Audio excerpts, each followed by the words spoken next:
Hari itu adalah hari yang paling kutunggu sekaligus paling kutakuti. Kandunganku sudah memasuki usia 9 bulan. Dokter sudah berkali-kali mengingatkan agar aku tidak terlalu banyak bergerak karena kondisi bayiku cukup sensitif. Namun pagi itu, saat rasa mulas datang bergelombang dan air mataku mulai menetes menahan sakit, suamiku justru tertawa di depan ibu mertuaku. Ah, paling juga kontraksi palsu. Kamu memang dari dulu suka lebay. Aku memegang perutku erat-erat. Tubuhku gemetar. Aku mencoba berdiri sambil berkata pelan. Mas, tolong antar aku ke rumah sakit. Belum sempat selesai bicara, ibu mertuaku langsung menyela. Perempuan zaman sekarang memang manja. Dulu ibu melahirkan di rumah saja masih sempat masak. Suamiku malah ikut mengangguk. Tidak ada satupun yang percaya kalau aku benar-benar sedang kesakitan. Saat itulah aku membuat keputusan yang mengubah hidup kami selamanya. Dengan sisa tenaga yang kupunya, aku mengambil tas kecil yang sudah lama kusiapkan, lalu keluar dari rumah tanpa pamit kepada siapapun. Mereka masih menganggap aku sedang ngambek. Mereka tidak tahu. Beberapa jam kemudian mereka akan mencari aku kemana-mana. Dan ketika akhirnya suamiku mengetahui apa yang sebenarnya terjadi di rumah sakit, penyesalan itu datang saat semuanya sudah terlambat. Halo sahabat air mata menantu. Sebelum cerita ini dimulai, jangan lupa bantu like dan subscribe dulu ya. Semoga siapapun yang menekan tombol subscribe di channel ini, dilancarkan rezekinya, dipanjangkan umurnya, disehatkan badannya, dan keluarganya selalu dijauhkan dari kesedihan serta dipenuhi kebahagiaan. Amin. Sebelum kita mulai, tuliskan nama dan kota kalian di kolom komentar. Saya senang sekali bisa menyapa sahabat semua dari berbagai daerah. Tulis juga dari kota mana Anda menonton video ini. Kamu cuma kontraksi palsu. Ucapan suamiku yang menghancurkan hatiku. Namaku Laras. Usiaku 36 tahun. Setelah hampir 7 tahun menunggu, menangis, berobat ke sana kemari, dan berkali-kali mendengar pertanyaan, kapan punya anak? Akhirnya Tuhan mengabulkan doa kami. Aku hamil. Saat dokter pertama kali memperdengarkan detak jantung bayi kami, aku menangis sejadi-jadinya. Aku memeluk Dimas, suamiku. Wah, akhirnya kita jadi orang tua, Mas. Saat itu Dimas juga menangis. Ia menggenggam tanganku erat. Aku janji akan menjaga kamu dan anak kita. Aku mempercayai semua ucapannya. Aku benar-benar percaya. Namun aku tidak pernah menyangka janji itu akan hancur hanya dalam hitungan bulan. Kehamilanku tidak mudah. Sejak usia kandungan memasuki bulan ke-7, Dokter Andini selalu mengingatkan agar aku banyak beristirahat. Laras, kondisi bayimu bagus. Tapi posisi kepalanya masih tinggi. Jangan terlalu capek. Hindari mengangkat barang berat. Aku selalu mengangguk. Iya, Dok. Namun kenyataan di rumah jauh berbeda. Setiap pagi aku tetap bangun sebelum subuh. Memasak, mencuci, menyapu, mengepel, menyetrika, bahkan mencuci pakaian seluruh penghuni rumah. Rumah itu dihuni 4 orang. Aku, Dimas, ibu mertuaku, Bu Marni, dan adik iparku, Rina. Anehnya, tidak ada satupun yang merasa pekerjaan rumah adalah tanggung jawab bersama. Semuanya seolah menjadi tugasku. Kalau aku terlambat memasak 5 menit saja, Bu Marni langsung mengomel. Laras, nasi belum matang? Kamu ini hamil, bukan sakit. Aku hanya tersenyum. Iya, Bu. Padahal punggungku terasa nyeri setiap hari. Kakiku sering bengkak. Bahkan untuk berdiri terlalu lama saja aku mulai kesulitan. Suatu pagi, usia kandunganku tepat 39 minggu. Aku sedang mencuci piring ketika rasa mulas tiba-tiba datang. Awalnya pelan. Aku masih menganggapnya biasa. Namun beberapa menit kemudian, rasa sakit itu datang lagi. Kali ini lebih kuat. Aku memegang meja dapur agar tubuhku tidak kehilangan keseimbangan. Napas mulai terasa berat. Ya Allah. Aku mengusap perutku perlahan. Nah, sabar ya. Ibu di sini. Bayi di dalam kandunganku bergerak pelan. Aku mencoba mengatur napas seperti yang diajarkan dokter. Tetapi rasa sakit itu kembali datang. Lebih lama, lebih kuat. Keringat mulai membasahi pelipisku. Saat itulah Bu Marni masuk ke dapur. Beliau langsung melihatku bersandar di meja. Loh, kenapa berhenti kerja? Aku berusaha tersenyum.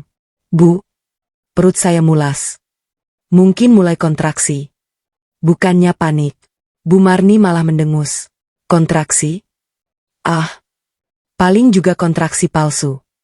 Dulu ibu hamil 6 anak. Masih sempat ke sawah. Kamu baru begini saja sudah mengeluh. Aku menggigit bibirku. Hatiku terasa perih. Aku tidak sedang mengeluh. Aku benar-benar kesakitan. Beberapa menit kemudian Dimas keluar dari kamar. Ia baru selesai mandi. Melihat wajahku yang pucat, ia bertanya sekilas. Kenapa? Aku langsung menghampirinya. Mas, kayaknya aku kontraksi. Tolong antar aku ke rumah sakit. Aku berharap ia langsung mengambil kunci mobil. Aku berharap ia memelukku. Atau setidaknya bertanya apakah aku sanggup berjalan. Namun sebelum Dimas menjawab, Bu Marni lebih dulu berbicara. Dimas, jangan langsung percaya. Istrimu itu dari kemarin juga bilang perutnya sakit. Paling cuma cari perhatian. Dimas menatapku. Lalu, ia tertawa kecil. Ya ampun, Laras. Kamu memang dari dulu gampang panik. Paling kontraksi latihan. Nanti juga hilang sendiri. Kalimat itu membuat mataku langsung berkaca-kaca. Aku memegang lengannya. Mas, aku benar-benar sakit. Tolong. Namun Dimas perlahan melepaskan tanganku. Sabar dulu. Aku mau sarapan. Kalau 1 jam lagi masih sakit, baru kita pikirkan. Aku hanya mampu menatapnya. Laki-laki yang dulu berjanji akan selalu menjagaku, kini lebih memilih duduk di meja makan daripada membawaku ke rumah sakit. Aku kembali ke dapur. Air mataku mulai jatuh. Setiap beberapa menit rasa sakit itu datang lagi. Kini jaraknya semakin dekat. Aku membuka ponsel. Kulihat kembali pesan dari Dokter Andini beberapa hari lalu. Kalau kontraksi datang teratur, jangan menunggu terlalu lama. Segera ke rumah sakit. Tanganku mulai gemetar. Aku menoleh ke arah ruang makan. Dimas sedang tertawa bersama Bu Marni dan Rina. Mereka mengobrol seperti tidak terjadi apa-apa. Sementara aku, berdiri sendirian menahan rasa sakit yang semakin hebat. Saat itulah, tiba-tiba terdengar suara, pluk. Aku langsung membeku. Ada cairan hangat mengalir di kakiku. Wajahku seketika pucat. Aku sangat mengenali apa yang baru saja terjadi. Dengan suara bergetar aku memanggil. Mas? Dimas? Tolong? Namun dari ruang makan justru terdengar suara tawa. Rina berkata sambil terkekeh. Lihat tuh, Kak. Mbak Laras mulai drama lagi. Aku memejamkan mata. Air mataku jatuh tanpa bisa kutahan. Karena aku sadar, air ketubanku baru saja pecah. Air ketubanku pecah. Tapi mereka masih menganggap aku hanya berpura-pura. Aku berdiri mematung di lantai dapur. Cairan hangat itu terus mengalir membasahi kakiku. Napas mulai memburu. Tanganku spontan memegang perut yang semakin mengeras. Aku pernah mengikuti kelas persiapan persalinan bersama Dokter Andini. Beliau pernah berkata dengan sangat tegas. Kalau air ketuban sudah pecah, jangan menunggu di rumah. Segera ke rumah sakit karena bayi harus segera mendapatkan penanganan. Kalimat itu terus terngiang di kepalaku. Aku berusaha tetap tenang. Namun rasa sakit yang datang kini jauh lebih kuat dibanding beberapa menit yang lalu. Aku menggigit bibirku agar tidak berteriak. Ya Allah, tolong kuatkan aku. Aku melangkah pelan menuju ruang makan. Setiap langkah terasa sangat berat. Begitu sampai di depan meja makan, aku melihat Dimas sedang menikmati sarapannya. Bu Marni menuangkan teh. Sedangkan Rina sibuk memainkan ponselnya sambil sesekali tertawa melihat video pendek. Tak seorang pun menyadari wajahku yang mulai pucat. Dengan suara bergetar aku berkata, Mas, air ketubanku pecah. Dimas mendongak sekilas, lalu menatap lantai yang basah. Bukannya panik. Ia justru menghela napas panjang. Laras, jangan berlebihan. Mungkin kamu ngompol. Ucapan itu membuat dadaku terasa sesak. Aku menggeleng pelan. Bukan, Mas. Aku tahu bedanya. Tolong antar aku sekarang. Namun sebelum Dimas berdiri, Bu Marni kembali menyela. Dimas, duduk. Ibu juga dulu pernah begitu. Tidak semua air yang keluar itu ketuban. Perempuan sekarang apa-apa maunya ke rumah sakit. Aku menatap wajah ibu mertuaku. Sudah bertahun-tahun aku berusaha menjadi menantu yang baik. Aku tidak pernah membantah, tidak pernah melawan. Tetapi pagi itu, Aku benar-benar berharap beliau sedikit saja memiliki rasa iba. Kontraksi kembali datang. Aku memegangi kursi agar tidak terjatuh. Rasa nyerinya menjalar sampai ke pinggang. Air mataku langsung menetes. Mas, aku nggak kuat. Dimas akhirnya berdiri. Namun yang ia lakukan bukan mengambil kunci mobil. Ia justru memegang bahuku sambil tersenyum tipis. Kamu tenang dulu. Kalau panik begini malah tambah sakit. Aku menatap matanya. Mas, dokter sudah bilang jangan menunggu. Dimas menghela napas. Dokter juga kadang terlalu berlebihan. Sebentar lagi aku harus berangkat kerja. Nanti kalau memang benar melahirkan, aku izin. Hatiku benar-benar hancur. Jadi, pekerjaan lebih penting daripada keselamatan aku dan anak kami. Rina yang sejak tadi diam tiba-tiba tertawa kecil. Mbak Laras, kalau memang mau dimanja, bilang saja. Nggak usah pura-pura sakit. Aku memandangnya dengan mata berkaca-kaca. Rina, kakak benar-benar kesakitan. Bukannya iba, ia justru memutar bola matanya. Drama banget. Belum tentu hari ini lahiran. Ucapan itu membuatku semakin sulit menahan tangis. Aku tidak mengerti. Kenapa perempuan bisa setega itu kepada perempuan lain yang sedang hamil tua? Tiba-tiba ponselku berdering. Di layar tertulis nama Dokter Andini. Dengan tangan gemetar aku mengangkatnya. Halo, Laras. Bagaimana kondisimu hari ini? Aku hampir menangis. Dok. Air ketuban saya pecah. Suara Dokter Andini langsung berubah serius. Apa? Sejak kapan? Baru beberapa menit. Suamimu sudah mengantar? Aku menoleh ke arah Dimas. Ia masih berdiri tanpa melakukan apapun. Aku menjawab lirih. Belum, Dok. Suara Dokter Andini terdengar tegas. Laras, dengarkan saya baik-baik. Jangan menunggu. Kalau memang ketuban sudah pecah, kamu harus segera ke rumah sakit. Ini bukan kondisi yang bisa ditunda. Aku mengangguk sambil menangis. Iya, Dok. Dokter Andini kemudian berkata, kalau suamimu ada, tolong saya bicara. Aku langsung menyodorkan ponsel kepada Dimas. Mas, dokter mau bicara. Dimas menerima ponsel itu dengan wajah malas. Iya, Dok. Aku tidak mendengar seluruh percakapan mereka. Namun beberapa detik kemudian Dimas hanya menjawab singkat. Iya. Baik. Lalu telepon ditutup. Aku langsung bertanya penuh harap. Gimana, Mas? Bukannya bersiap mengambil mobil? Dimas justru mengembalikan ponselku. Dokter memang nyuruh ke rumah sakit. Tapi menurutku, kita tunggu sebentar saja. Aku benar-benar tidak percaya dengan apa yang baru saja kudengar. Bahkan setelah dokter menjelaskan, ia masih memilih mengabaikannya. Kontraksi berikutnya datang jauh lebih kuat. Tubuhku sampai terduduk di lantai. Tangisku pecah. Mas, tolong, anak kita. Namun Dimas hanya berdiri beberapa langkah dariku. Wajahnya mulai terlihat bingung. Tetapi Bu Marni kembali berkata, jangan langsung dituruti. Nanti kalau setiap dia menangis kamu langsung nurut. Selamanya dia akan mengendalikan kamu. Kalimat itu membuat Dimas kembali ragu. Ia mengurungkan langkahnya. Aku memandang mereka satu persatu. Untuk pertama kalinya dalam hidupku, aku merasa benar-benar sendirian. Saat itulah aku mengambil keputusan terbesar dalam hidupku. Aku merangkak pelan menuju kamar. Mengambil tas persalinan yang sudah kusiapkan sejak sebulan lalu. Lalu tanpa berkata apa-apa, aku mengambil dompet, ponsel, dan buku kehamilan. Sementara dari ruang makan masih terdengar suara Bu Marni berkata, biarkan saja.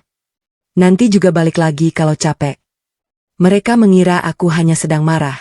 Mereka sama sekali tidak sadar bahwa aku sedang pergi mempertaruhkan nyawaku dan nyawa anak yang selama ini sangat kunantikan.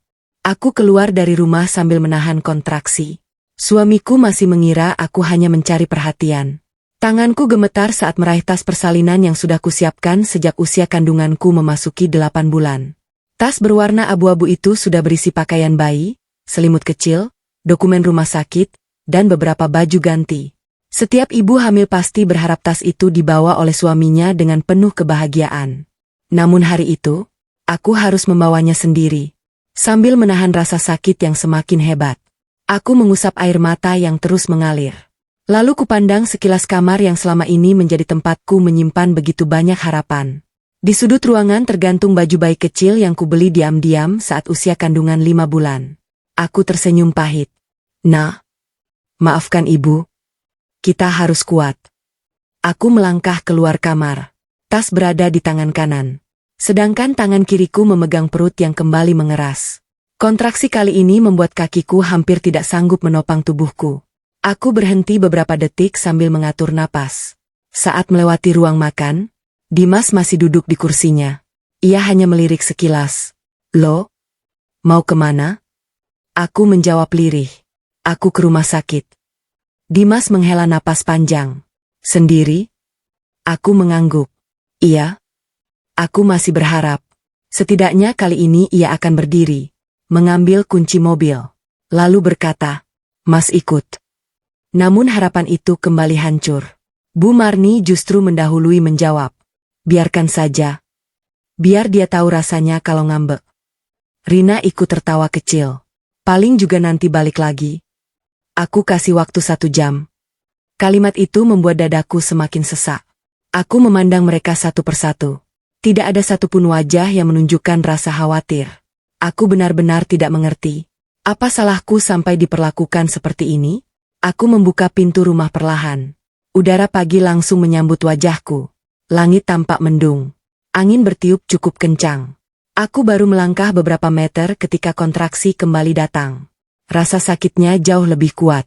Aku terpaksa berhenti di pinggir pagar sambil memegang tembok.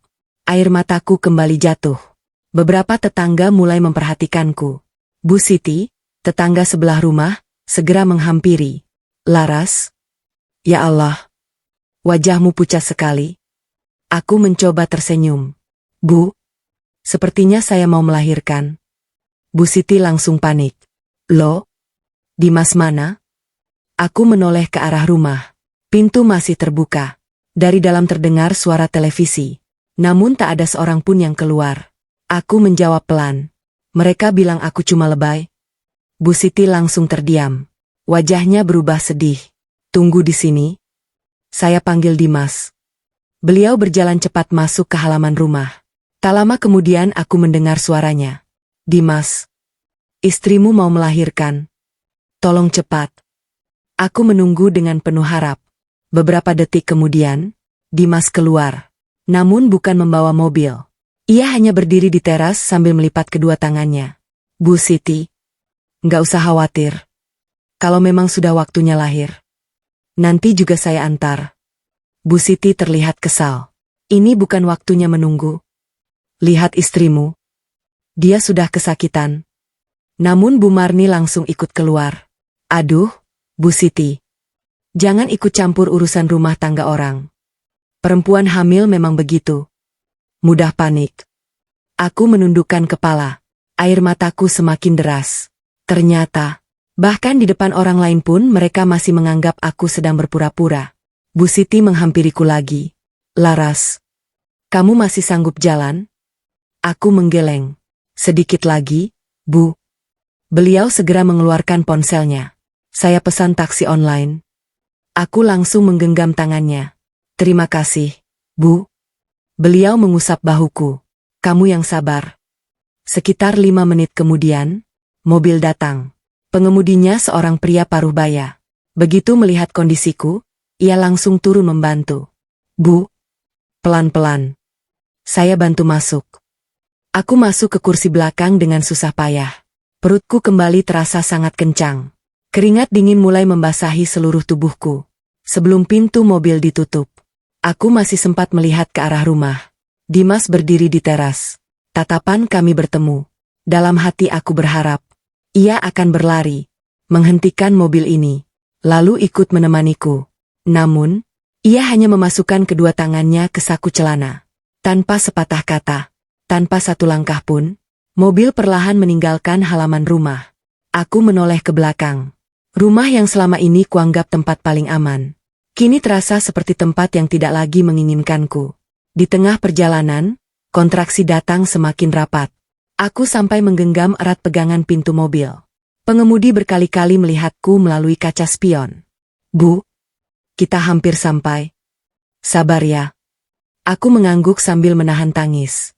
Namun tiba-tiba, aku merasakan sesuatu yang membuat jantungku seakan berhenti. Gerakan bayiku, yang sejak tadi masih terasa, mendadak menjadi sangat lemah. Aku panik. Tanganku langsung memegang perut. Nak, tolong. Aku mencoba merasakan tendangannya lagi. Namun, yang kurasakan hanya keheningan yang membuatku semakin ketakutan. Aku langsung menangis sejadi-jadinya. Pak, tolong lebih cepat.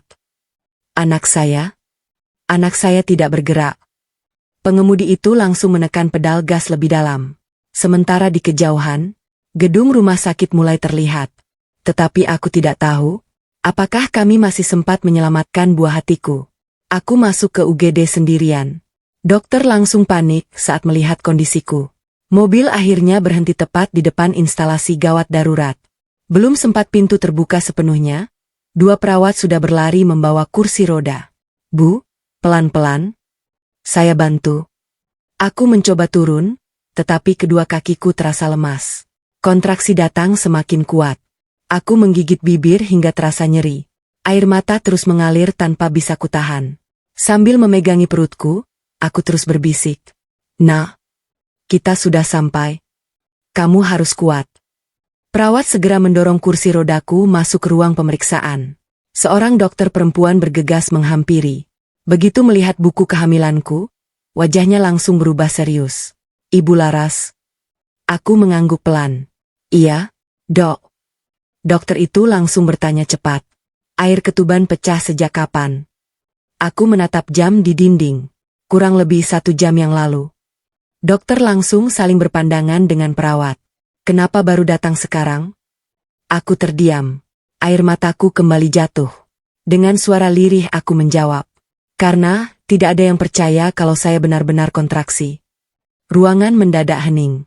Perawat yang berdiri di sampingku tampak menahan napas. Dokter itu menggenggam tanganku. Tidak apa-apa. Sekarang kami akan berusaha semaksimal mungkin. Aku segera dipindahkan ke ranjang pemeriksaan. Alat pemantau detak jantung janin mulai dipasang. Dokter Andini yang kebetulan sedang bertugas hari itu berlari masuk ke ruangan. Begitu melihatku, beliau langsung terkejut. Laras, kenapa baru datang? Aku menangis. Maaf, dok. Saya sudah minta diantar. Tapi, kalimatku terputus oleh tangis. Dokter Andini tidak bertanya lagi. Beliau langsung mulai memeriksa kondisiku. Semua tenaga medis bergerak cepat. Suara alat medis memenuhi ruangan. Namun wajah dokter Andini perlahan berubah semakin tegang. Laras, beliau memegang bahuku pelan. Saya ingin kamu tetap tenang. Tapi kondisi bayinya sedang menurun. Dadaku terasa sesak. Dok, anak saya?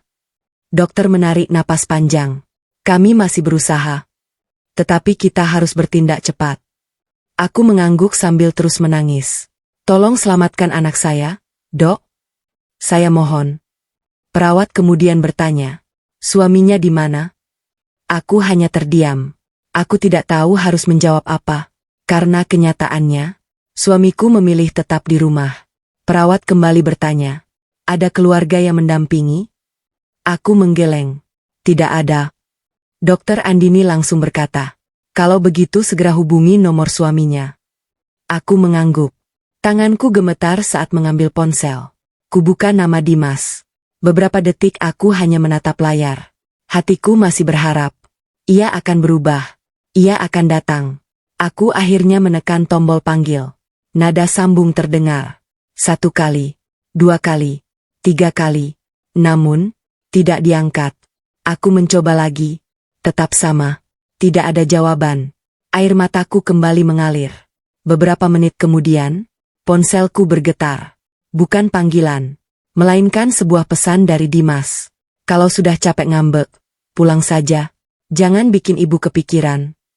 Tanganku langsung lemas. Ponsel itu hampir terjatuh dari genggamanku. Aku membaca pesan itu berulang kali. Tidak ada satu kalimat pun yang menanyakan keadaanku. Tidak ada pertanyaan tentang bayi kami.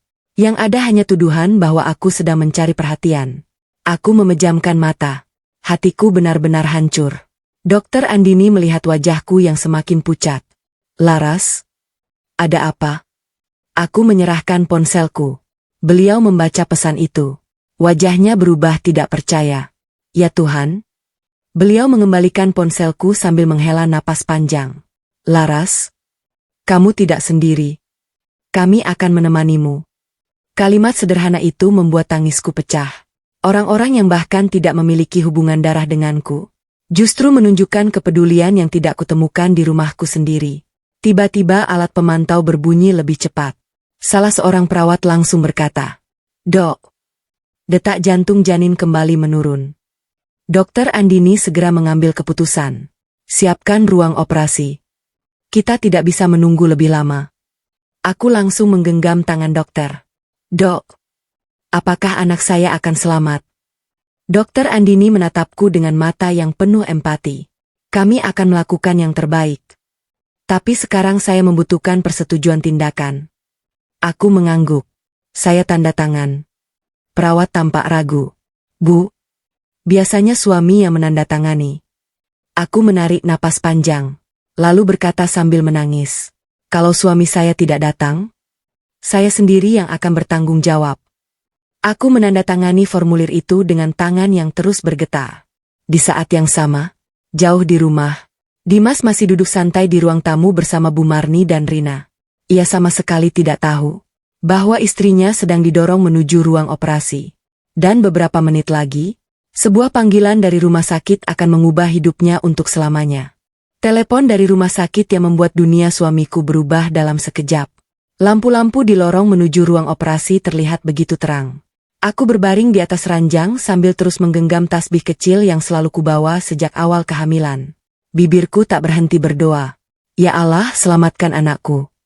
Kalau harus memilih, biarkan aku yang menanggung semua rasa sakit ini. Air mata mengalir membasahi pipiku. Di dalam hati, aku masih berharap.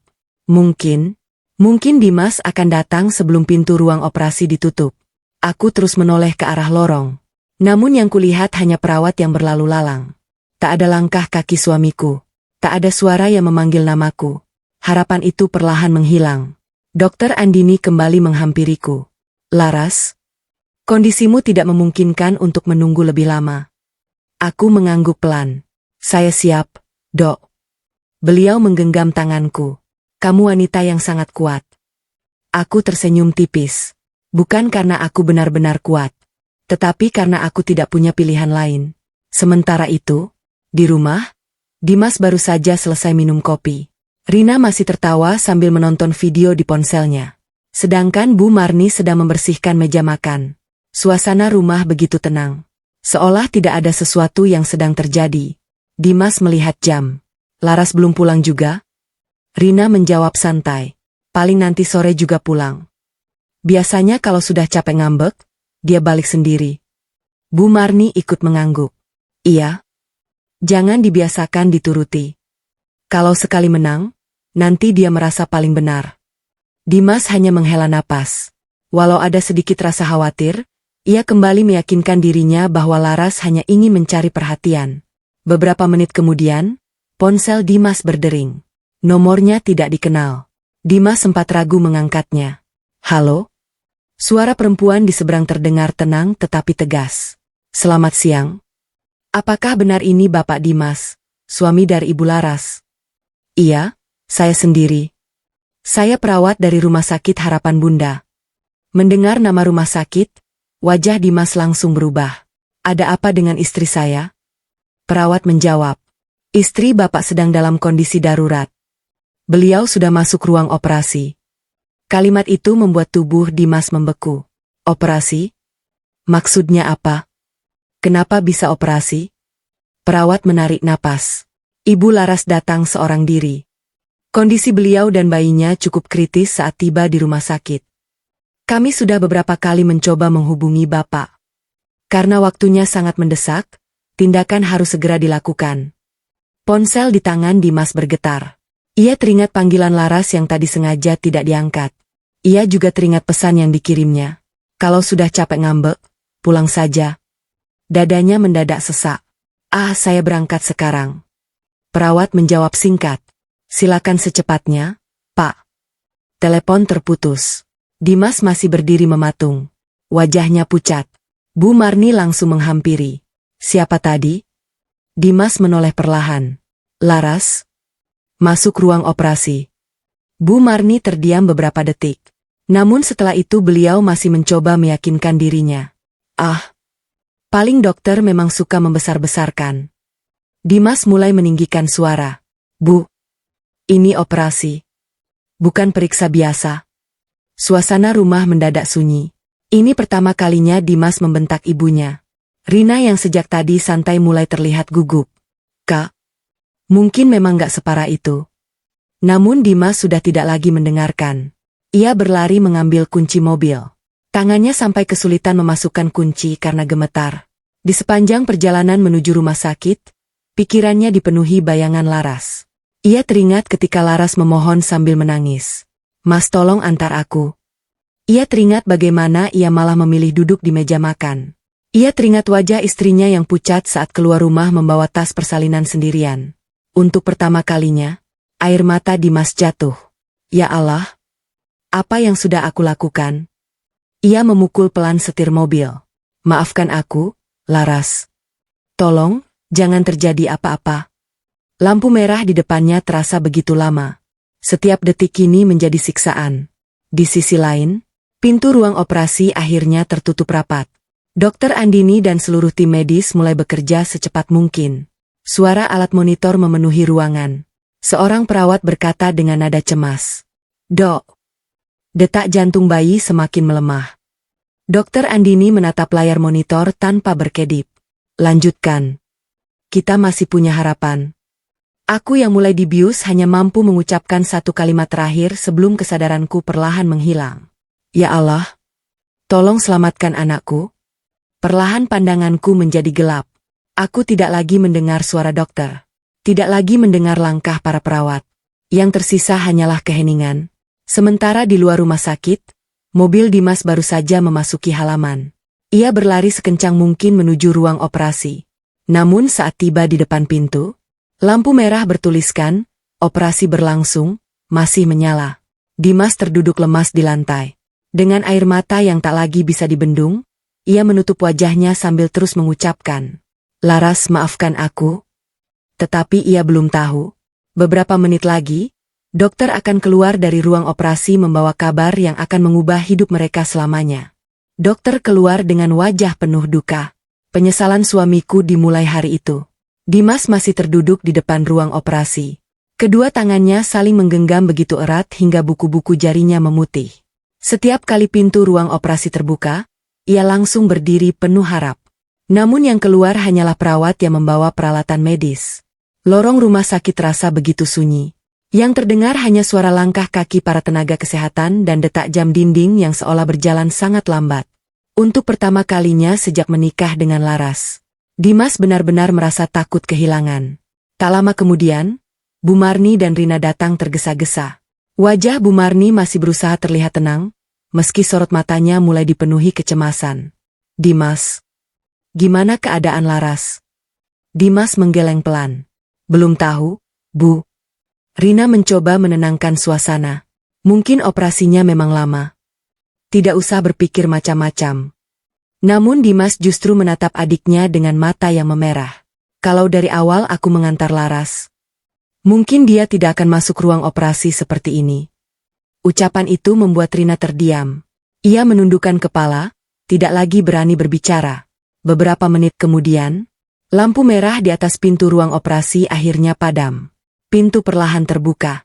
Dokter Andini keluar sambil melepas masker. Wajah beliau terlihat sangat lelah. Dimas langsung berlari menghampiri. Dok, gimana istri saya? Anak saya bagaimana? Dokter Andini tidak langsung menjawab. Beliau menarik napas panjang. Tatapan matanya penuh rasa iba. Kami sudah berusaha semaksimal mungkin. Kalimat itu membuat jantung Dimas berdegup semakin kencang. Tolong bilang mereka baik-baik saja, Dok. Dokter Andini menatapnya beberapa detik. Laras berhasil kami selamatkan. Dimas langsung mengembuskan napas lega. Namun kelegaan itu hanya berlangsung sesaat. Namun, bayi bapak lahir dalam kondisi kekurangan oksigen karena penanganan yang terlambat. Air mata Dimas langsung mengalir. Apa maksud dokter? Dokter Andini menjawab pelan. Saat ini bayi masih dalam kondisi kritis. Kami harus merawatnya di ruang NICU. Lewat 24 jam pertama akan sangat menentukan. Tubuh Dimas langsung kehilangan tenaga. Ia terduduk di kursi lorong. Tangisnya pecah tanpa bisa ditahan. Bu Marni yang mendengar penjelasan itu tampak syok. Beliau mendekati dokter. Dok, memangnya separah itu? Dokter Andini menoleh dengan wajah serius. Ibu, kalau pasien datang lebih cepat setelah ketuban pecah, risiko seperti ini jauh lebih kecil. Sayangnya Ibu Laras datang hampir 1 jam setelah ketubannya pecah. Kalimat itu terasa seperti tamparan keras. Bu Marni perlahan mundur. Wajahnya mendadak pucat. Ia mulai mengingat semua ucapannya pagi tadi. Perempuan sekarang manja. Paling kontraksi palsu. Biarkan saja. Semua kata-kata itu kini terus terngiang di kepalanya. Dokter Andini kemudian menatap Dimas. Boleh saya bicara sebentar? Dimas mengangguk. Mereka berjalan beberapa langkah menjauh. Dokter membuka buku pemeriksaan kehamilan Laras. Saya sudah berkali-kali menuliskan bahwa kondisi kehamilan istri Anda berisiko. Saya juga pernah menjelaskan langsung kepada Anda saat kontrol. Dimas menundukkan kepala. Ia memang pernah mendengarnya. Namun ia tidak benar-benar memperhatikannya. Dokter melanjutkan. Ketika istri Anda datang ke sini, hal pertama yang beliau katakan bukan tentang dirinya. Beliau terus memohon agar kami menyelamatkan bayinya. Tidak sekalipun beliau menyalahkan Anda. Dimas menangis semakin keras. Laras, kenapa kamu masih sebaik itu? Tak lama kemudian seorang perawat keluar membawa kantong plastik bening. Pak Dimas. Iya. Ini barang-barang milik Ibu Laras. Dimas menerimanya dengan tangan gemetar.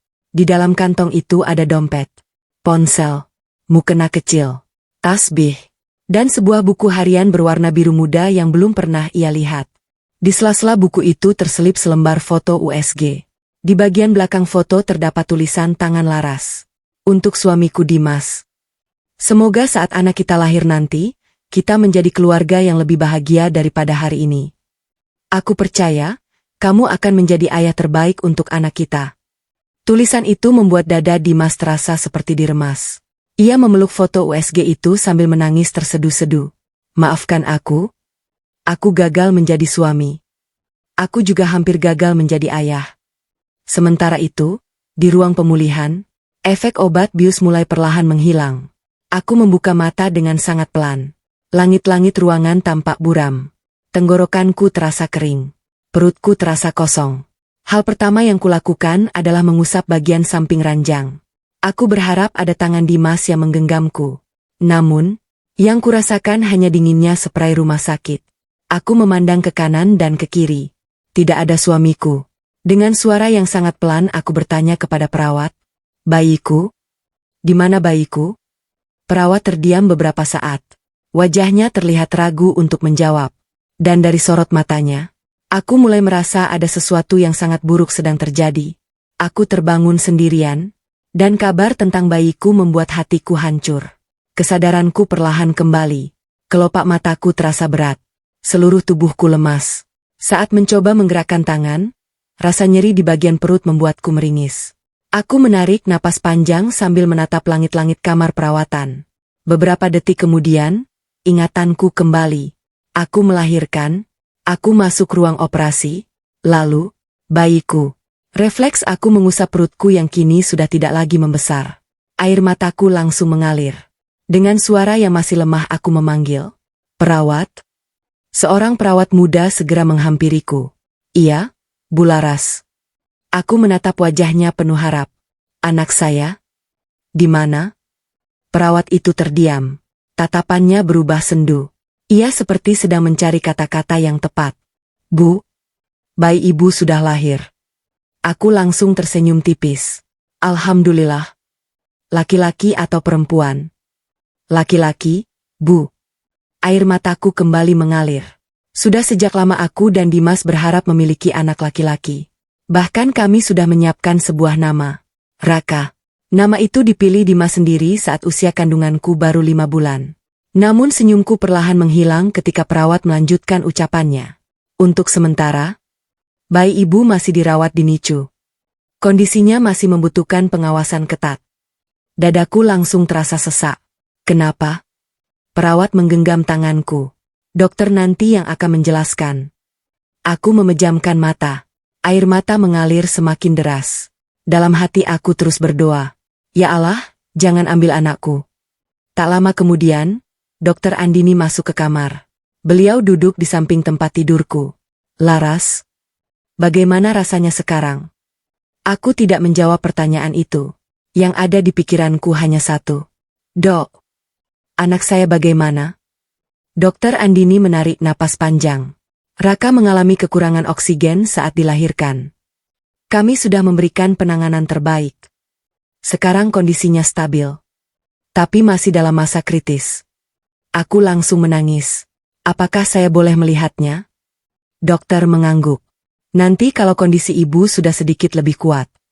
Tapi ibu harus tetap tenang. Aku mengangguk berkali-kali. Apapun kondisinya, saya ingin melihat anak saya. Pintu kamar perlahan terbuka. Aku menoleh. Jantungku langsung berdebar. Dimas berdiri di ambang pintu. Wajahnya sangat berbeda. Matanya sembab. Rambutnya berantakan. Bahkan bajunya masih sama seperti saat pagi tadi. Begitu melihatku membuka mata, ia langsung berjalan mendekat. Laras. Suaranya bergetar. Aku hanya memandangnya tanpa berkata apa-apa. Ada begitu banyak rasa sakit yang memenuhi dadaku. Ia mencoba menggenggam tanganku. Namun perlahan ku tarik. Bukan karena aku membencinya, melainkan karena luka di hatiku masih terlalu dalam. Dimas menundukkan kepala. Air matanya kembali jatuh. Maaf. Laras. Aku salah. Aku benar-benar salah. Aku memalingkan wajah. Untuk pertama kalinya sejak kami menikah, aku tidak sanggup menatap mata suamiku. Aku sudah memohon padamu pagi tadi, Mas. Suaraku pelan. Hampir seperti bisikan. Aku hanya minta diantar ke rumah sakit. Kenapa itu saja begitu sulit? Dimas menangis. Aku bodoh. Aku terlalu mendengarkan ibu. Aku pikir. Kamu hanya panik. Aku tersenyum pahit. Panik. Mas. Aku membawa anak kita di dalam perutku. Apa mungkin seorang ibu berpura-pura saat anaknya sedang dalam bahaya? Kalimat itu membuat Dimas menutup wajahnya. Tangisnya pecah. Aku tidak pantas dimaafkan. Suasana kamar kembali sunyi. Beberapa saat kemudian, Bu Marni dan Rina masuk perlahan. Begitu melihat mereka, wajahku langsung menegang. Bu Marni mendekat sambil menangis. Laras, ibu minta maaf. Ampuni ibu. Aku memandang wanita yang selama ini selalu menganggapku tidak pernah cukup baik. Wanita yang pagi tadi berkata aku hanya mencari perhatian. Aku menjawab pelan. Kalau permintaan maaf bisa mengembalikan waktu, mungkin hari ini anak saya tidak perlu berjuang di ruang NICU. Bu Marni langsung menangis semakin keras. Ia berusaha memegang kakiku. Namun aku menariknya perlahan. Bukan karena dendam, tetapi karena hatiku masih terlalu hancur. Di saat suasana dipenuhi tangis, tiba-tiba pintu kamar diketuk. Seorang pria berusia sekitar 65 tahun masuk dengan wajah cemas. Aku langsung mengenalinya. Pak D. Hadi. Beliau adalah kakak kandung almarhum ayahku. Sudah bertahun-tahun kami jarang bertemu karena beliau bekerja di luar kota. Begitu melihat kondisiku, beliau langsung menitikkan air mata. Laras. Maaf Pak D baru sampai. Aku tersenyum lemah. Pak D. Kok bisa tahu saya di sini? Pak Hadi menatap Dimas dan keluarganya bergantian. Lalu berkata dengan suara tenang namun penuh arti. Pak D datang bukan hanya menjengukmu. Pak D juga membawa sesuatu. Sesuatu yang sudah terlalu lama disembunyikan. Semua orang saling berpandangan. Dimas mengusap air matanya. Maksud Bapak apa? Pak Hadi perlahan membuka tas kulit yang dibawanya. Dari dalam, beliau mengeluarkan sebuah map coklat tua yang tampak sudah lama disimpan. Beliau meletakkannya di atas meja. Lalu berkata, sudah waktunya semua orang mengetahui siapa sebenarnya Laras. Ucapan itu membuat seluruh ruangan mendadak hening. Tak seorang pun menyadari, map tua itu akan menjadi awal terbongkarnya rahasia besar yang selama ini mengubah jalan hidup mereka. Map warisan itu dibuka. Semua orang baru sadar siapa aku sebenarnya. Ruangan rawat inap mendadak sunyi. Semua mata tertuju pada map coklat tua yang diletakkan Pak Hadi di atas meja kecil di samping tempat tidurku. Dimas mengernyitkan dahi. Bu Marni dan Rina saling berpandangan. Sedangkan aku hanya menghela napas pelan. Aku sudah tahu hari ini pasti akan datang. Hanya saja, aku tidak pernah membayangkan semuanya akan terbongkar di saat aku baru saja berjuang antara hidup dan mati. Pak Hadi menatapku dengan lembut. Laras, Pak De minta maaf. Selama ini Pak De menuruti pesan almarhum ayahmu. Ayahmu ingin kamu dicintai karena hatimu, bukan karena hartamu. Air mataku kembali mengalir. Aku mengangguk pelan. Ayah memang selalu bilang begitu. Pak Hadi kemudian membuka map itu. Di dalamnya terdapat beberapa lembar dokumen yang sudah dilegalisasi notaris. Beliau menyerahkannya kepada Dimas. Coba baca. Dengan tangan yang masih gemetar, Dimas menerima dokumen itu. Matanya membelalak ketika membaca halaman pertama. Akta. Warisan. Ia membalik halaman berikutnya. Lalu berikutnya lagi. Semakin dibaca, wajahnya semakin pucat. Tidak mungkin. Suaranya hampir tak terdengar. Bu Marni mulai gelisah. Dimas. Apa isinya? Dimas menatap ibunya dengan mata berkaca-kaca. Rumah. Kebun. Beberapa ruko. Dan perusahaan distribusi milik almarhum Pak Surono. Semuanya atas nama Laras. Ruangan kembali hening. Rina langsung menyambar dokumen itu. Mana mungkin? Ia membaca dengan terburu-buru. Namun semakin lama, wajahnya berubah semakin tegang. Semua yang tertulis di sana benar adanya. Pak Hadi menarik napas panjang. Laras adalah anak tunggal. Sebelum meninggal, ayahnya sudah mengatur semua hartanya. Nilainya jauh lebih besar daripada yang orang-orang ketahui. Namun semua itu baru boleh diserahkan setelah Laras menjadi seorang ibu. Bu Marni tampak kebingungan. Kenapa kami tidak pernah tahu? Pak Hadi menatapnya tajam. Karena Laras sendiri yang meminta agar identitasnya dirahasiakan. Semua mata langsung beralih kepadaku. Aku menundukkan kepala. Aku tidak ingin Dimas menikah denganku karena harta. Aku ingin hidup sederhana. Aku ingin punya keluarga yang saling menyayangi. Suasana kamar kembali dipenuhi keheningan. Dimas perlahan mendekat ke tempat tidurku. Air matanya terus mengalir. Laras, kenapa kamu tidak pernah cerita? Aku tersenyum tipis, meski hatiku masih dipenuhi luka. Karena aku ingin kita membangun rumah tangga dari nol. Aku percaya kerja keras kita akan membuat kita bahagia. Tapi ternyata, aku berhenti sejenak. Yang paling sulit bukan mencari uang. Yang paling sulit adalah mendapatkan kepercayaan dari keluarga sendiri. Dimas langsung menundukkan kepala. Ia tidak sanggup membantah satu kata pun. Rina masih memegang dokumen itu. Tatapannya berubah gelisah. Kak, ini pasti salah. Mana mungkin Mbak Laras selama ini kaya? Pak Hadi langsung menjawab dengan tegas. Kalau Laras ingin, dia bisa membeli rumah ini berkali-kali lipat. Dia tetap memilih tinggal bersama kalian. Dia bahkan membantu biaya hidup keluarga tanpa pernah bercerita dari mana uang itu berasal. Bu Marni perlahan terduduk di kursi.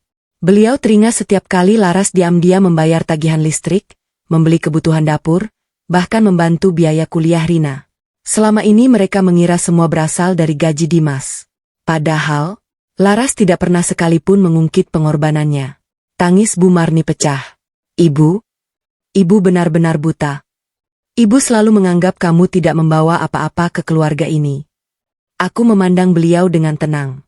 Bukan itu yang paling menyakitkan, Bu? Ibu boleh saja menganggap saya miskin. Tapi saat saya memohon agar diantar ke rumah sakit, Ibu tetap mengatakan saya hanya mencari perhatian.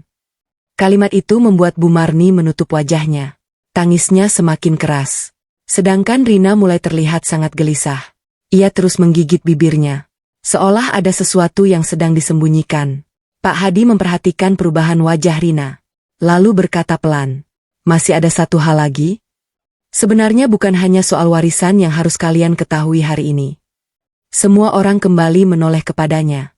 Pak Hadi mengeluarkan sebuah amplop putih dari dalam map. Di atas amplop itu tertulis sebuah nama. Rina. Wajah Rina langsung kehilangan warna. Tangannya gemetar. Kok ada nama saya? Pak Hadi menatapnya tajam. Karena selama beberapa bulan terakhir, Pak D menyelidiki siapa orang yang terus menghasut keluarga ini agar membenci Laras. Jantung Dimas berdegup kencang. Ia perlahan menoleh ke arah adiknya. Rina? Maksud Pak D apa? Rina buru-buru menggeleng. Aku tidak tahu apa-apa. Namun Pak Hadi mengangkat amplop itu tinggi-tinggi. Di dalam amplop ini, ada bukti yang akan menjelaskan siapa sebenarnya orang yang selama ini menghancurkan rumah tangga kalian. Mata Dimas membelalak. Bu Marni menatap putrinya dengan penuh tanda tanya. Sedangkan Rina mulai mundur selangkah demi selangkah. Keringat dingin membasahi dahinya. Ia tahu, jika amplop itu dibuka, semua kebohongannya selama ini akan terbongkar. Amplop itu dibuka, dan semua kebohongan Rina akhirnya terbongkar. Tanganku masih terpasang infus. Tubuhku memang belum pulih sepenuhnya. Namun rasa penasaranku mengalahkan semua rasa sakit yang kurasakan. Aku menatap amplop putih yang masih berada di tangan Pak Hadi. Ruangan begitu sunyi. Tak seorang pun berani berbicara. Rina berdiri di dekat pintu dengan wajah pucat. Tangannya saling menggenggam erat hingga jemarinya tampak memutih.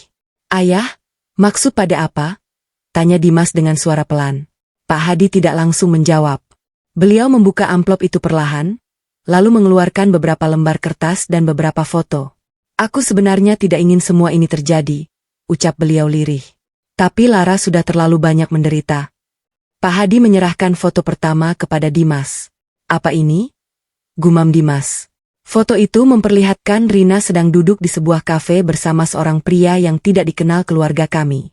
Di foto berikutnya, pria itu menyerahkan setumpuk uang kepada Rina. Dimas langsung mengangkat kepalanya. Rina, siapa dia? Rina buru-buru menggeleng. Itu cuma teman. Pak Hadi menghela napas. Kalau hanya teman, kenapa setiap selesai bertemu dengannya, kamu selalu pula membawa cerita buruk tentang Laras? Semua orang langsung terdiam. Pak Hadi kemudian mengeluarkan beberapa lembar hasil cetak percakapan. Ini adalah salinan pesan yang diberikan orang itu kepada saya. Dimas membacanya perlahan. Semakin lama, wajahnya semakin pucat. Di dalam percakapan itu tertulis kalimat-kalimat yang membuat dadaku ikut sesak. Terus hasut ibumu supaya membenci Laras. Kalau rumah tangga mereka hancur, urusan kita akan lebih mudah. Jangan sampai Dimas tahu siapa Laras sebenarnya. Dimas menatap adiknya dengan mata berkaca-kaca. Rina, selama ini, kamu sengaja mengadu domba kami? Rina langsung menangis. Bukan begitu, Kak. Aku cuma... Belum sempat ia melanjutkan, Bu Marni berdiri sambil menatap putrinya dengan penuh kekecewaan. Jawab yang jujur. Air mata Rina semakin deras. Ia akhirnya terduduk di lantai. Aku iri. Semua orang memandangnya. Aku iri sama Mbak Laras. Sejak Kak Dimas menikah, kakak selalu membela Mbak Laras. Aku takut kakak lebih sayang sama istrinya daripada keluarga sendiri. Dimas langsung menggeleng. Jadi karena rasa iri? Kamu tega menghancurkan rumah tanggaku. Rina menangis semakin keras. Aku cuma mulai dengan cerita-cerita kecil. Aku bilang Mbak Laras malas.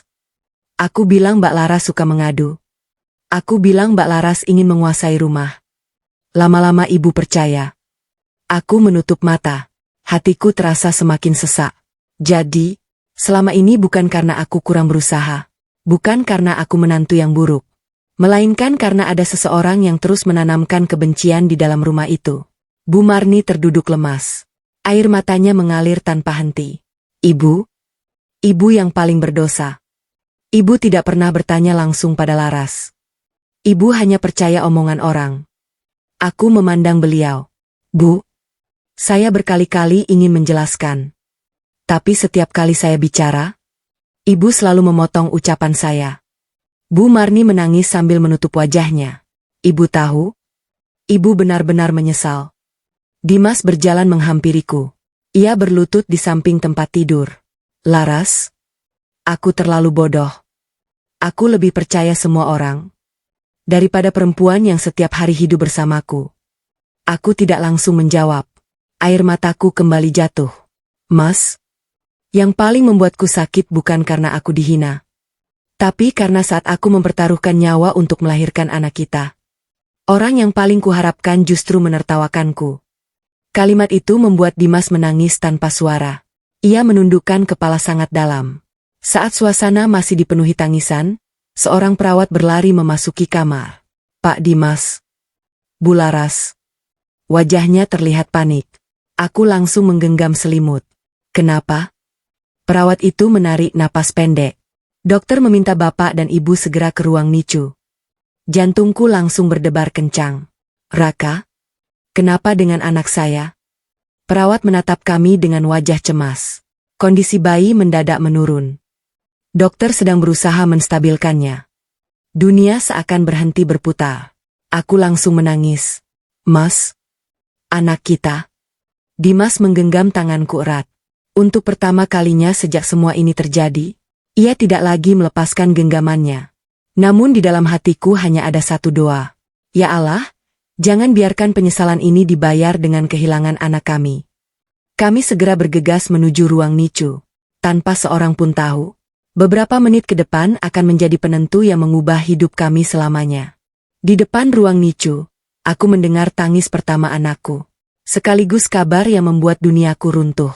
Tanganku masih terasa lemah saat perawat mendorong kursi rodaku menuju ruang NICU. Dimas berjalan di sampingku. Sejak keluar dari kamar perawatan, ia tidak pernah melepaskan genggamanku. Namun aku tidak lagi merasakan kehangatan itu. Yang memenuhi pikiranku hanya satu. Raka. Anak yang selama 7 tahun kami nantikan. Anak yang sudah kuajak berbicara setiap malam sejak masih berada di dalam kandunganku. Air mataku kembali menetes. Ya Allah. Tolong jangan ambil dia dariku. Begitu tiba di depan ruang NICU, kami langsung disambut Dokter Andini. Wajah beliau terlihat jauh lebih serius dibanding sebelumnya. "Dok, bagaimana anak saya?" Dokter tidak langsung menjawab. Beliau mengajak kami ke ruang konsultasi kecil yang berada di samping NICU. Aku mulai merasa ada sesuatu yang tidak baik. Begitu pintu ditutup, Dokter Andini menarik napas panjang. "Laras, Dimas, kami sudah melakukan semua tindakan yang diperlukan. Tetapi kondisi Raka masih sangat kritis." Air mataku langsung mengalir. "Apakah saya boleh melihatnya?" Dokter mengangguk. "Tentu. Tapi saya ingin kalian mempersiapkan hati." Kalimat itu membuat dadaku terasa sesak. Seorang perawat membuka pintu NICU. Ruangan itu dipenuhi suara mesin-mesin medis. Lampunya terang. Udara terasa dingin. Aku melihat beberapa bayi mungil berada di dalam inkubator. Lalu, mataku berhenti pada satu inkubator di sudut ruangan. Di sana, anakku. Tubuhnya sangat kecil. Di hidungnya terpasang selang oksigen. Dadanya naik turun sangat pelan. Tangannya yang mungil dipenuhi kabel pemantau. Aku langsung menangis. Itu anak saya?" Perawat mengangguk pelan. "Iya, Bu." Aku mengulurkan tangan. Namun hanya bisa menyentuh dinding inkubator. "Raka? Ibu di sini, Nak." "Maafkan Ibu. Ibu datang terlambat." Tangisku pecah. Aku sudah membayangkan akan menggendongnya, menyusuinya, mendengar tangis pertamanya sambil memeluk Dimas. Namun kenyataannya, aku hanya bisa melihatnya dari balik kaca. Dimas berdiri di sampingku. Air matanya tidak berhenti mengalir. Ia memukul pelan dadanya sendiri. "Ini salahku? Kalau aku mengantar kalian pagi itu, anakku tidak akan seperti ini." Aku tidak menjawab. Karena untuk pertama kalinya, aku juga tidak tahu harus berkata apa. Luka di hatiku terlalu dalam. Dokter Andini kemudian menjelaskan. Raka mengalami kekurangan oksigen cukup lama. Kami masih terus memantau perkembangan fungsi otaknya. Kami berharap kondisinya membaik. Tetapi, beliau berhenti sejenak. Kalaupun nanti berhasil melewati masa kritis, kemungkinan masih akan ada proses pemulihan yang panjang. Tubuhku langsung lemas. Aku memejamkan mata. Aku tidak pernah membayangkan anakku harus memulai hidupnya dengan perjuangan sebesar ini. Dimas mendekati inkubator. Ia menempelkan telapak tangannya di kaca.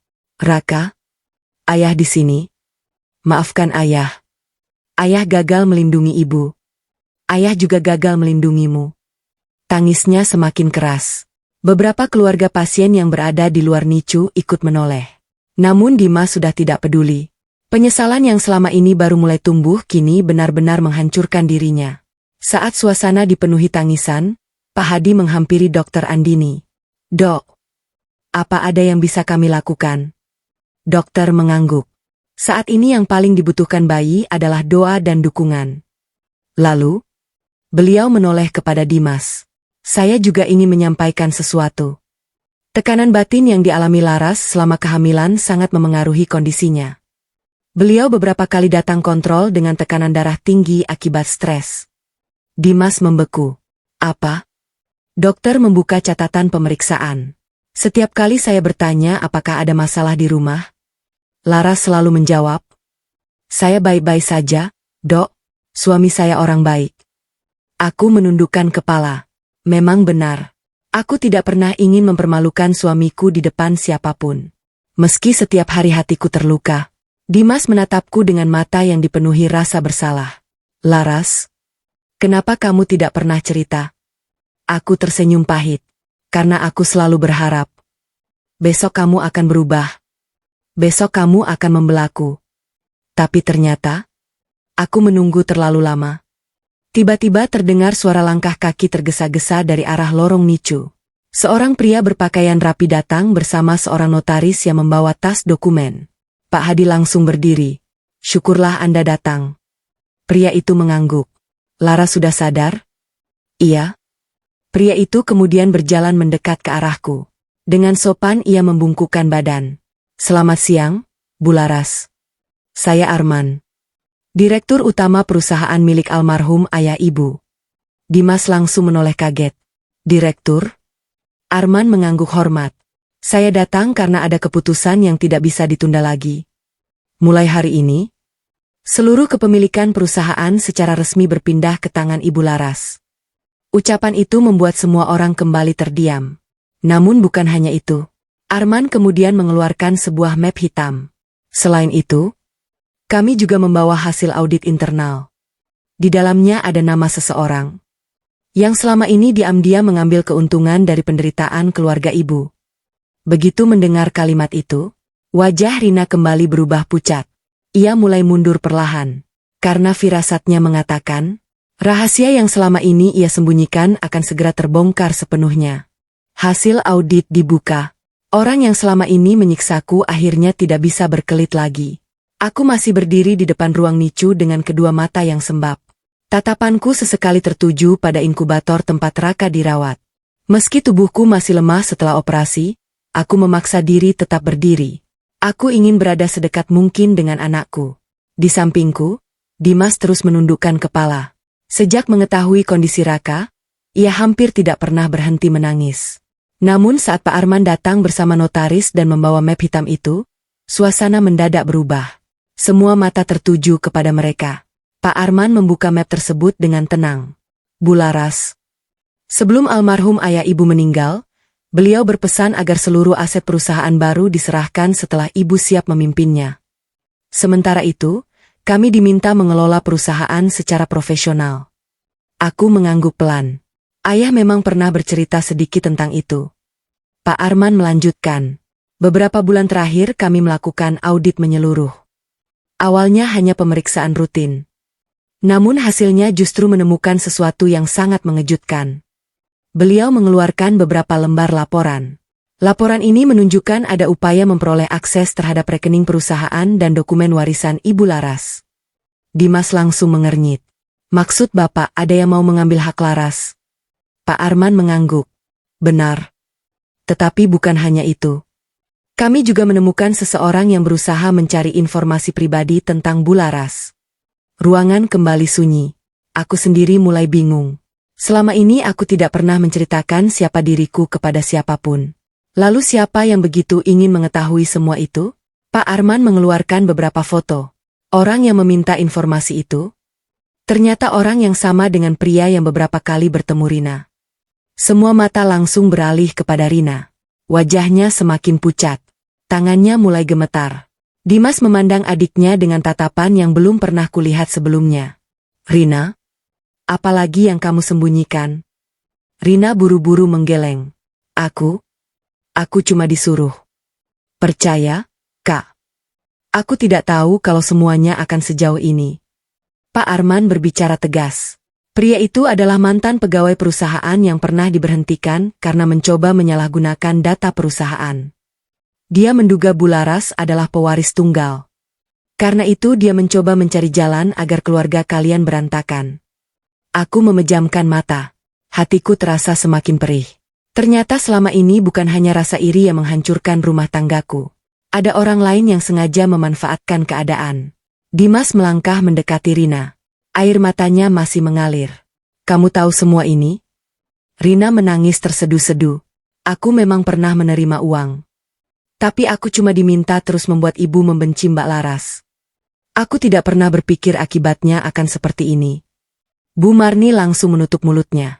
Air matanya jatuh semakin deras. Ya Allah. Selama ini ibu percaya semua ucapanmu. Ibu bahkan menyakiti menantu yang tidak pernah melawan. Aku menatap Bu Marni. Beliau benar-benar terlihat hancur. Namun luka di hatiku belum juga sembuh. Pak Arman kemudian menyerahkan sebuah map lain kepadaku. Bu Laras. Ini surat pengangkatan resmi. Mulai hari ini ibu menjadi pemilik sekaligus komisaris utama perusahaan. Aset perusahaan, rumah keluarga, serta seluruh hak waris sudah sepenuhnya menjadi milik ibu. Aku menerima map itu perlahan. Tidak ada rasa bangga. Tidak ada rasa senang. Yang ada hanya satu pertanyaan di dalam hati. Untuk apa semua harta ini? Kalau anakku masih berjuang mempertahankan hidup? Saat semua orang masih terdiam, suara alarm dari dalam ruang NICU tiba-tiba berbunyi nyaring. Beberapa perawat langsung berlari. Dokter Andini ikut masuk dengan langkah cepat. Jantungku langsung berdegup kencang. Dok, ada apa? Tak ada yang menjawab. Pintu NICU kembali tertutup rapat. Dari balik kaca, aku melihat para dokter bergerak cepat mengelilingi inkubator Raka. Tanganku langsung gemetar. Aku menggenggam lengan Dimas. Mas? Anak kita? Dimas memelukku sambil menangis. Untuk pertama kalinya sejak kami menikah, aku merasakan tubuhnya bergetar karena ketakutan. Kami hanya bisa berdiri di depan pintu NICU.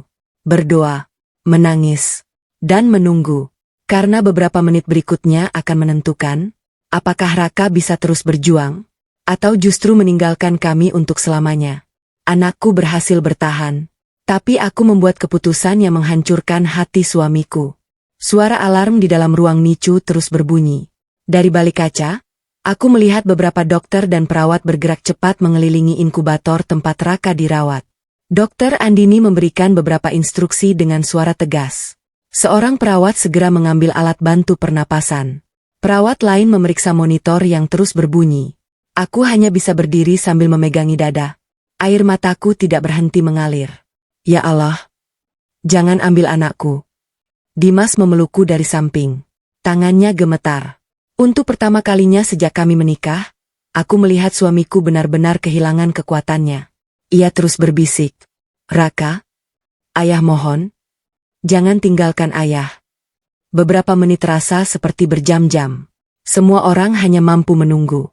Bu Marni duduk di kursi lorong sambil memegang tasbih. Bibirnya terus beristighfar. Rina juga menangis tanpa suara. Penyesalan kini tidak lagi bisa disembunyikan. Namun semua penyesalan itu tidak dapat mengubah apa yang sudah terjadi. Akhirnya pintu NICU terbuka. Dokter Andini keluar sambil melepas masker. Kami langsung berdiri menghampirinya. Dok, bagaimana anak kami? Dokter tersenyum tipis. Alhamdulillah. Kondisinya sudah berhasil distabilkan. Aku langsung menutup wajahku. Tangisku pecah. Terima kasih. Ya Allah, kakiku mendadak lemas. Kalau bukan karena Dimas yang menahan tubuhku, mungkin aku sudah terduduk di lantai. Namun senyum Dokter Andini belum sepenuhnya menghilangkan kecemasan kami. Beliau melanjutkan, Raka sudah melewati masa paling kritis. Tapi dia masih membutuhkan perawatan cukup lama. Kita tetap harus memantau perkembangannya. Aku mengangguk berkali-kali. Asalkan dia masih bersama kami, itu sudah lebih dari cukup. Dokter Andini kemudian menatap Dimas. Bapak, saya berharap kejadian ini menjadi pelajaran. Istri Bapak sudah berkali-kali menahan rasa sakit sendirian. Mulai sekarang, jangan biarkan beliau merasa sendiri lagi. Dimas menundukkan kepala. Saya janji, Dok. Saya akan menjaga mereka. Aku mendengar janji itu. Namun entah kenapa, hatiku tidak lagi mampu mempercayainya seperti dulu. Malam mulai larut. Aku akhirnya kembali ke kamar perawatan. Tubuhku terasa sangat lelah, tetapi pikiranku jauh lebih lelah. Dimas duduk di kursi di samping tempat tidurku. Sudah hampir 1 jam ia tidak mengucapkan sepatah kata pun. Akhirnya ia memecah keheningan. Laras? Aku menoleh pelan. Aku tahu. Maaf saja tidak akan cukup. Tapi izinkan aku memperbaiki semuanya. Aku menatapnya beberapa saat. Lalu menarik napas panjang. Mas, aku pernah memohon padamu. Aku pernah menangis di depanmu. Aku pernah meminta pertolonganmu. Tapi waktu itu, kamu memilih mempercayai orang lain. Air mata Dimas kembali mengalir. Aku tahu. Aku benar-benar menyesal. Aku menggeleng perlahan. Penyesalan memang datang belakangan. Tapi rasa sakit yang kuterima tetap tinggal di hati. Beberapa saat kemudian, aku mengambil map warisan yang tadi diberikan Pak Arman. Aku meletakkannya di atas meja. Mas, aku sudah memikirkan sesuatu. Dimas menatapku. Apa? Aku berkata dengan tenang. Aku akan pindah setelah keluar dari rumah sakit. Wajah Dimas langsung berubah. Pindah? Iya. Aku tidak akan kembali ke rumah itu. Ruangan kembali sunyi. Dimas menggeleng cepat. Jangan, Laras. Aku akan berubah. Aku akan melindungimu. Aku tersenyum pahit. Mas, rumah bukan sekadar bangunan. Rumah adalah tempat seseorang merasa aman. Dan aku sudah kehilangan rasa aman di sana. Kalimat itu membuat Dimas menutup wajahnya. Tangisnya pecah. Bu Marni yang sejak tadi berdiri di depan pintu ikut mendengar semua percakapan kami. Beliau masuk perlahan. Laras, kalau kamu pergi, siapa yang akan ibu minta maaf setiap hari? Aku menatap beliau. Ibu, saya sudah memaafkan. Tapi memaafkan bukan berarti saya harus kembali tinggal di tempat yang membuat saya hampir kehilangan anak. Bu Marni menangis terseduh-seduh. Beliau berlutut di samping tempat tidurku. Ibu menerima kalau kamu marah. Ibu menerima kalau kamu membenci ibu. Tapi jangan pisahkan Dimas dari keluarganya. Aku menggeleng pelan. Saya tidak pernah meminta Dimas memilih. Saya hanya memilih menjaga diri saya dan anak saya. Saat suasana kembali dipenuhi tangisan, Pak Arman masuk ke kamar. Bu Laras, rumah peninggalan almarhum ayah ibu sudah selesai direnovasi. Kapanpun ibu siap, rumah itu sudah bisa ditempati. Aku mengangguk pelan. Terima kasih. Dimas langsung memandangku. Laras, jadi, kamu benar-benar akan pergi? Aku menatapnya dalam-dalam. Air mataku kembali jatuh. Kali ini, aku memilih menjadi ibu yang kuat untuk Raka. Bukan istri yang terus berharap pada janji yang pernah diingkari. Dimas tidak lagi mampu berkata apa-apa. Ia hanya terduduk sambil menangis. Dan untuk pertama kalinya, ia sadar bahwa tidak semua kesalahan bisa diperbaiki hanya dengan kata maaf. Aku memilih pergi, dan penyesalan suamiku benar-benar datang terlambat. 3 hari berlalu sejak Raka dirawat di NICU. Alhamdulillah, kondisinya terus menunjukkan perkembangan yang baik. Meski masih harus menggunakan alat bantu, dokter mengatakan napasnya mulai stabil. Setiap hari aku duduk berjam-jam di depan inkubator. Aku membacakan doa. Aku mengusap pelan dinding kaca inkubator. Dan aku selalu berkata, Raka, kamu harus kuat. Ibu akan selalu menemanimu. Seolah ia mendengar suaraku. Jari mungilnya sesekali bergerak pelan. Setiap gerakan kecil itu selalu membuatku menangis haru. Pagi itu, Dokter Andini datang membawa kabar yang sedikit melegakan. Bu Laras, kalau kondisi Raka terus membaik seperti ini, beberapa hari lagi dia sudah boleh keluar dari NICU. Aku langsung mengucapkan syukur. Alhamdulillah. Terima kasih banyak, Dok. Dokter tersenyum. Laras, sekarang giliran ibu yang harus pulih. Jangan terlalu memaksakan diri. Aku mengangguk. Namun di dalam hati, aku sudah mengambil keputusan. Aku tidak akan kembali ke rumah mertuaku. Siang harinya, Pak Arman datang bersama beberapa karyawan perusahaan. Mereka membawa beberapa dokumen dan sebuah buket bunga. Selamat datang kembali, Bu Laras. Seluruh karyawan mendoakan kesembuhan ibu. Aku tersenyum tipis. Terima kasih. Pak Arman menyerahkan sebuah map. Semua administrasi rumah peninggalan almarhum ayah ibu sudah selesai. Mobil keluarga juga sudah kami siapkan. Kapanpun ibu pulang dari rumah sakit, semuanya sudah siap. Aku mengangguk pelan. Terima kasih. Semua itu bukan sesuatu yang membuatku bahagia. Yang membuatku tenang hanyalah satu. Aku akhirnya memiliki tempat yang aman untuk membesarkan Raka. Sore harinya, Dimas datang membawa sebuah album foto. Laras, aku menemukan ini di lemari. Aku membukanya perlahan. Isinya foto-foto lama kami. Saat pertama kali menikah. Saat kami mengontrak rumah kecil. Saat kami makan mie instan karena belum punya banyak uang. Saat Dimas membelikanku bunga pertama. Air mataku perlahan jatuh. Dulu, kami pernah sebahagia itu. Dimas ikut menangis. Aku rindu perempuan yang selalu tersenyum di foto-foto ini. Aku memandangnya. Perempuan itu masih ada. Hanya saja, dia terluka karena orang yang paling dia percaya. Kalimatku membuat Dimas kembali menundukkan kepala. Aku rela kehilangan semua harta. Aku rela bekerja lebih keras. Asalkan bisa mengulang hari ketika kamu memohon diantar ke rumah sakit. Suaranya bergetar. Tapi waktu tidak bisa diputar. Aku mengangguk pelan. Itulah kenapa setiap ucapan dan setiap keputusan harus dipikirkan. Karena ada penyesalan yang datang ketika semuanya sudah terlambat. Dimas menangis terseduh-seduh. Ia berlutut di samping tempat tidurku. Berikan aku satu kesempatan. Aku mohon. Aku mengusap air mata yang mengalir di pipiku sendiri. Kesempatan sudah berkali-kali kuberikan. Setiap kali aku dihina, aku bertahan. Setiap kali aku menangis, aku memaafkan. Setiap kali kamu diam saat ibumu menyakitiku, aku tetap memilih tinggal. Aku menarik napas panjang. Tapi pagi saat aku kontraksi, itu adalah kesempatan terakhir. Ruangan kembali sunyi. Tidak ada lagi yang bisa dibantah Dimas. Keesokan harinya, dokter mengizinkanku pulang. Perawat membawa Raka keluar dari NICU. Untuk pertama kalinya, aku akhirnya bisa menggendong anakku. Tubuhnya masih sangat kecil. Wajahnya begitu tenang. Aku memeluknya erat sambil menangis. Alhamdulillah. Anakku. Terima kasih sudah bertahan. Dimas berdiri beberapa langkah dariku. Matanya terus memandang Raka. Ayah boleh menggendongnya? Aku menatap Raka beberapa detik. Lalu perlahan menyerahkannya. Dimas menerima putra kami dengan tangan gemetar. Tangisnya pecah.